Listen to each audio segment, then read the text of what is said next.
तो ये guys welcome back to my channel. मैं और मेरा मित्र दीपक भैया जो हमारे खास मित्र हैं बचपन से, मैं और मेरे दीपक भैया बड़ी चौपड़ में प्रस्थान कर चुके हैं और कुछ ही समय में हम गोविंद देव जी के दर्शन करेंगे। आज इस सुनहरे अवसर पे फाग उत्सव में हम बहुत शामिल होने वाले हैं, तो आप भी आ जाइए बहुत जल्दी। राधे राधे गाइस। अभी तक तो हमको भीड़ दिख नहीं रही है, अंदर जाके देखते हैं। बिल्कुल अभी हम गाइस हम गोविंद देव जी में स्नान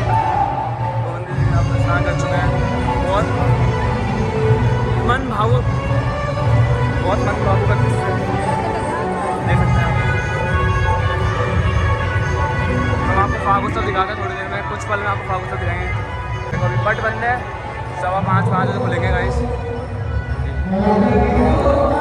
देखो फाग उत्सव